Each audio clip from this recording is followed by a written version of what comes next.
दृष्टि आईएएस के टुडे जी के प्रोग्राम में आपका स्वागत है। शुरुआत करते हैं पिछले अभ्यास प्रश्न से, जिसमें हमने आपसे पूछा था आर्टेमिस 2 के संबंध में निम्नलिखित कथनों पर विचार कीजिए। कथन 1 था ये आर्टेमिस कार्यक्रम की पहली निर्धारित उड़ान है, और कथन 2 था ये पहला क्रू युक्त आर्टेमिस मिशन होगा। उपरोक्त कथनों में से कौन सा ऐसे कथन सही है या फिर है, ये आपको बताना था। आपके ऑप्शन थे ऑप्शन ए केवल एक, ऑप्शन बी केवल दो, ऑप्शन सी एक और दो दोनों, या फिर ऑप्शन डी न तो एक और न ही दो। तो इस प्रश्न का सही उत्तर है विकल्प बी, केवल दो कथन ही सही है। आप में से कई व्यूअर्स ने इस प्रश्न का एकदम ठीक जवाब दिया है। इसी तरह अपने सुझाव, प्रतिक्रियाएं और जवाब हमें भेजते रहिए, हमें इसका इंतजार रहता है। चलिए बाकी की बात को एक्सप्लेनेशन से समझते हैं। हाल ही में नासा का आर्टेमिस 2 मिशन खबरों में रहा। बता दें कि आर्टेमिस 2 आर्टेमिस कार्यक्रम की दूसरी निर्धारित उड़ान है, इसलिए कथन 1 सही नहीं है। ये पहला क्रू युक्त आर्टेमिस मिशन होगा जिसमें 4 अंतरिक्ष यात्री पृथ्वी पर लौटने से पहले चंद्रमा के चारों ओर उड़ान भरेंगे, इसलिए कथन 2 सही है। आर्टेमिस 2 चंद्र फ्लाईबाय मिशन पर चालक दल को लॉन्च करने के लिए विशाल स्पेस लॉन्च सिस्टम यानी SLS मेगा रॉकेट और ओरियन अंतरिक्ष यान का उपयोग करेगा। इस तरह इस प्रश्न का सही उत्तर है विकल्प बी, केवल दो कथन ही सही है। चलिए अब शुरुआत करते हैं आज के एपिसोड की। आज के एपिसोड का पहला प्रश्न है, भारतीय जैव विविधता के संदर्भ में द पाम कॉकटू की IUCN स्थिति क्या है। आपके ऑप्शन है इंडेंजर्ड, नियर थ्रेटेंड, वल्नरेबल या फिर लीस्ट कंसर्न। तो इस प्रश्न का सही उत्तर है विकल्प डी, लीस्ट कंसर्न। हाल ही में असम के कछार जिले में 6 पाम कॉकटू या काले कॉकटू को रेस्क्यू किया गया। बता दें कि काला कॉकटू परिवार का एक बड़ा तोता है। इसे गोलियत कॉकटू या ग्रेट ब्लैक कॉकटू के नाम से भी जाना जाता है। इसकी एक बड़ी चोंच और गाल पर लाल धब्बे होते हैं। ये न्यू गिनी, अरू द्वीप समूह और कैप यार्क प्रायद्वीप का मूल निवासी है। ये वर्षा वनों में पाया जाता है, जैसे गैलरी वन, जंगल के किनारे, नीलगिरी और paper bark woodlands, monsoon woodlands, घने सवाना आदि में। इसकी IUCN स्थिति लीस्ट कंसर्न है, इसलिए विकल्प डी सही है। यानी इस प्रश्न का सही उत्तर है विकल्प डी, लीस्ट कंसर्न। चलिए अगला प्रश्न देखते हैं। आंध्र महाभारतम के संबंध में निम्नलिखित कथनों पर विचार कीजिए। कथन 1 है ये महाभारत का तेलुगु संस्करण है, और कथन 2 है इसे कवित्रयम यानी कवियों की त्रिमूर्ति द्वारा लिखा गया था। उपरोक्त में से कौन सा ऐसे कथन सही है या फिर है, ये आपको बताना है। आपके ऑप्शन है केवल एक, केवल दो, एक और दो दोनों, या फिर न तो एक और न ही दो। तो इस प्रश्न का सही उत्तर है विकल्प सी, एक और दो दोनों ही कथन सही है।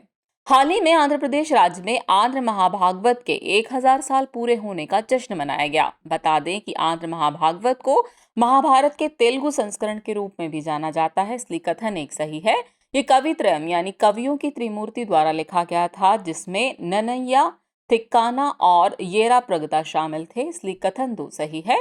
3 कवियों ने 11 से लेकर 14वीं शताब्दी ईस्वी की अवधि में महाभारत का संस्कृत से तेलुगु में अनुवाद किया। इन्होंने संस्कृत महाभारत के सटीक सार के साथ आंध्र महाभारत को तेलुगु साहित्य शैली में लिखा। इस प्रकार इस प्रश्न का सही उत्तर है विकल्प सी, एक और दो दोनों ही कथन सही हैं। नेक्स्ट क्वेश्चन है, निम्नलिखित देशों पर विचार कीजिए। पहला है ग्रेट ब्रिटेन, दूसरा है आयरलैंड और तीसरा है डेनमार्क। उत्तरी सागर उपरोक्त में से किसके बीच स्थित है, यह आपको बताना है। आपके ऑप्शन है केवल एक, केवल दो और तीन, केवल एक और तीन, या फिर केवल तीन। तो इस प्रश्न का सही उत्तर है विकल्प सी, एक और तीन। यूनाइटेड किंगडम तेल और प्राकृतिक गैस के लिए उत्तरी सागर में और अधिक ड्रिलिंग की योजना बना रहा है। बता दें कि उत्तरी सागर उत्तरी यूरोप में एक समुद्र है जो अटलांटिक महासागर का हिस्सा है। इसकी सीमा United Kingdom, Norway, Denmark, Germany, Netherlands, Belgium, France, Faroe island और नॉर्वे के स्वालबार्ड द्वीप समूह से लगती है।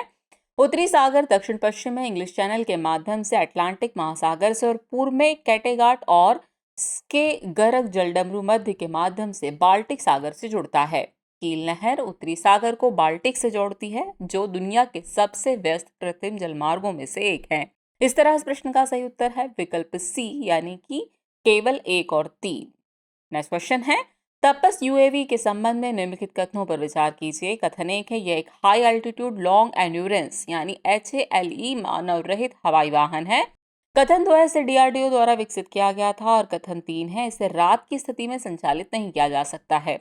उपरोक्त में से कितने कथन सही हैं, ये आपको बताना है। आपके ऑप्शन है केवल एक, केवल दो, सभी तीन, या फिर कोई भी नहीं। तो इस प्रश्न का सही उत्तर है विकल्प ए, केवल एक कथन ही सही है।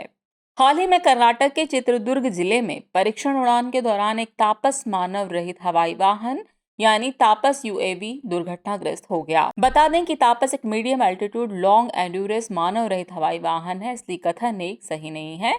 इसे रक्षा अनुसंधान विकास संगठन यानी डीआरडीओ द्वारा विकसित किया गया था, इसलिए कथन 2 सही है। इसे दिन और रात दोनों स्थितियों में भी संचालित किया जा सकता है, इसलिए कथन 3 सही नहीं है। इसकी प्रभावशाली रेंज 18 घंटे से अधिक है और यह 28,000 फीट तक की ऊंचाई पर काम कर सकता है। इस प्रकार केवल एक कथन ही सही है, यानी इस प्रश्न का सही उत्तर है विकल्प ए, केवल एक कथन ही सही है। अगला प्रश्न है, लूपेक्स मिशन के संबंध में निम्नलिखित कथनों पर विचार कीजिए। कथन एक है, यह जापान एरोस्पेस एक्सप्लोरेशन एजेंसी यानी जाक्सा और भारतीय अंतरिक्ष अनुसंधान संगठन इसरो का एक संयुक्त मिशन है। कथन 2 है कि इसे वर्ष 2026 में लॉन्च किया जाएगा। उपरोक्त कथनों में से कौन सा ऐसे कथन सही है या फिर है, ये आपको बताना है। आपके ऑप्शन है केवल एक, केवल दो, एक और दो दोनों, या फिर न तो एक और न ही दो। तो इस प्रश्न का सही उत्तर है विकल्प ए, केवल एक कथन ही सही है। चंद्रयान 3 की सफलता के बाद अब इसरो जापान की अंतरिक्ष एजेंसी जाक्सा के साथ मिलकर लूपेक्स मिशन पर काम शुरू करेगा। बता दें कि लूपेक्स का पूरा नाम लूनर पोलर एक्सप्लोरेशन मिशन है। ये जाक्सा यानी जापान एरोस्पेस एक्सप्लोरेशन एजेंसी और इसरो यानी भारतीय अंतरिक्ष अनुसंधान संगठन का एक संयुक्त मिशन है, इसलिए कथन एक सही है। इसरो के मुताबिक इस मिशन को वर्ष 2025 में लॉन्च किया जाएगा, इसलिए कथन 2 सही नहीं है। इसका उद्देश्य स्थायी गतिविधियों के लिए चंद्रमा पर आधार स्थापित करने की संभावना, जल बर्फ संसाधनों की उपलब्धता और सतह अन्वेषण प्रौद्योगिकियों का अध्ययन करना है। इस प्रकार विकल्प ए सही है, यानी इस प्रश्न का सही उत्तर होगा विकल्प ए, केवल एक कथन ही सही है। अगला प्रश्न है, निम्नलिखित में से कौन पिरिपकुरा शब्द की सबसे अच्छी व्याख्या या वर्णन करता है? आपके ऑप्शन है, अंडमान और निकोबार में वनस्पतियों की प्रजातियां, अमेजन वर्षा वन में पाई जाने वाली स्वदेशी जनजाति, अमेजोनियन वन्य जीवन को संरक्षित करने के लिए ब्राजील सरकार की पहल, या फिर दक्षिण अफ्रीका का एक पारंपरिक त्योहार। तो इस प्रश्न का सही उत्तर है विकल्प बी, अमेजन वर्षा वन में पाई जाने वाली स्वदेशी जनजाति। हाल ही में ब्राजील को विलुप्त होने के कगार पर पिरिपकुरा जनजाति के अंतिम जीवित बचे लोग मिले। बता दें कि पिरिपकुरा जनजाति दक्षिण अमेरिका के अमेजन वर्षावन से संबंधित है। ये एक बड़े स्वदेशी समूह की शाखा है जो कभी जंगल के एक बड़े हिस्से में फैली हुई थी।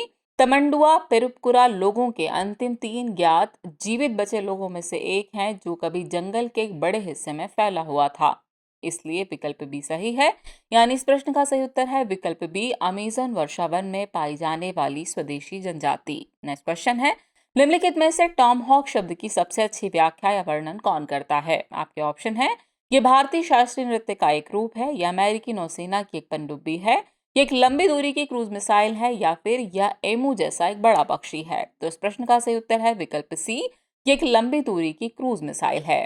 हाल ही में ऑस्ट्रेलिया ने संयुक्त राज्य अमेरिका से 200 से अधिक टॉम हुक क्रूज मिसाइलें खरीदने के सौदे को अंतिम रूप दिया है। बता दें कि टॉम हुक अमेरिका द्वारा निर्मित लंबी दूरी की क्रूज मिसाइल है जिसका उपयोग जमीन से हमले के लिए किया जाता है। इसे किसी जहाज या पनडुब्बी से लॉन्च किया जा सकता है और ये अपने हथियार को लंबी दूरी के लक्ष्य तक सटीक रूप से पहुंचा सकती है। इसे कम ऊंचाई बनाए रखते हुए सबसोनिक गति से उड़ान भरने के लिए डिजाइन किया गया है, जिससे रडार पर इसका पता लगाना मुश्किल हो जाता है। इसकी रेंज 2400 किलोमीटर तक है और यह 885 किलोमीटर प्रति घंटे की रफ्तार से यात्रा कर सकती है। इसकी सटीकता लगभग 5 मीटर यानी कि 16 फीट के आसपास है, इसलिए विकल्प सी सही है, यानी इस प्रश्न का सही उत्तर है विकल्प सी। यह एक लंबी दूरी की क्रूज मिसाइल है, यह इसकी सबसे अच्छी व्याख्या है।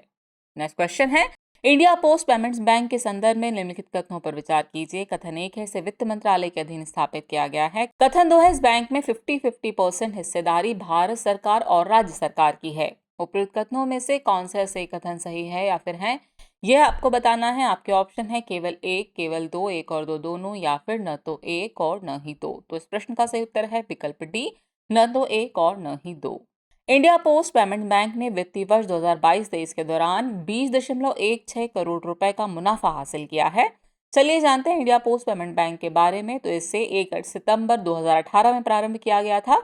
इसे संचार मंत्रालय के डाक विभाग के तहत स्थापित किया गया है, इसलिए कथन एक सही नहीं है। इस बैंक में 100% भारत सरकार की हिस्सेदारी है, इसलिए कथन 2 भी सही नहीं है। इसका उद्देश्य सभी नागरिकों के लिए सुलभ, किफायती और विश्वसनीय बैंक की उपलब्धता सुनिश्चित कराना है। वर्तमान में 1,55,000 डाकघर और 3 लाख डाक कर्मचारियों के साथ भारत का विशाल डाक बुनियादी ढांचा इसमें अहम भूमिका निभाता है। इस तरह इस प्रश्न का सही उत्तर है विकल्प डी, यानी न तो एक और न ही दो। चलिए अब हम पहुंच गए एपिसोड के अंतिम प्रश्न पर। तो अंतिम प्रश्न है, कंबोडिया के संदर्भ में निम्नलिखित कथनों पर विचार कीजिए। कथन 1 है, ये दक्षिण पूर्व एशिया का एक प्रमुख देश है। और कथन 3 है, इसकी सीमा 5 देशों से लगती है। प्रयुक्त में से कितने कथन सही हैं, ये आपको बताना है। आपके ऑप्शन है केवल 1, केवल 2, सभी 3 या फिर कोई भी नहीं। तो इस प्रश्न का सही उत्तर है विकल्प बी, केवल 2 कथन ही सही है। चलिए एक्सप्लेनेशन देख लेते हैं। हाल ही में हुन मैनेट को कंबोडिया का नया प्रधानमंत्री नियुक्त किया गया। बता दें कि कंबोडिया दक्षिण पूर्व एशिया का एक प्रमुख देश है, इसलिए कथन 1 सही है। नामपेन इस देश का सबसे बड़ा शहर और इसकी राजधानी है।